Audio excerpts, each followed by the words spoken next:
The policy address proposes measures to ensure there is no shortage of land supply for housing.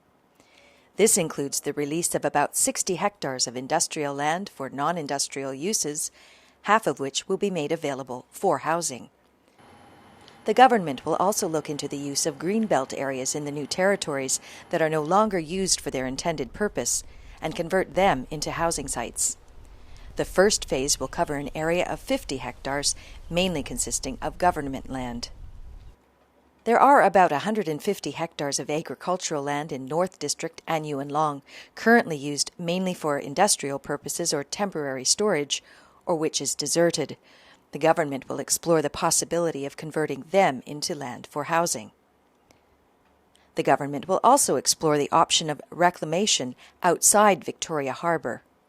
A public consultation will begin soon. The use of rock caverns to reprovision existing public facilities and release such sites for housing and other uses will also be explored. Tentative projects include the relocation of the Sha Tin sewage treatment works and Mount Davis and Kennedy Town freshwater service reservoirs. Tenders will soon be invited for the West Rail property project at Nam Chong Station, while tenders for 3 other West Rail projects are being prepared. These 4 projects together will provide about 7,500 flats.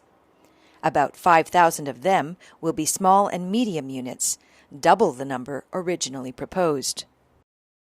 Our aim is to ensure an annual supply of land for an average of about 40,000 residential units of various types. Even when demand for land declines, land development will continue. The newly developed land will be kept in the government's land reserve and made available when appropriate. We will be able to supply sufficient land for more than 40,000 units each year when demand rises, Chief Executive Donald Tsang said. The policy address also proposes that all uncompleted residential properties will be put under the scope of regulation. Sales brochures, price lists, floor area information, show flats, transaction information, and sales arrangements would all be regulated, as would penalties and an enforcement mechanism. The government will consult the public by issuing a white bill next month and will seek to have the legislation enacted next year.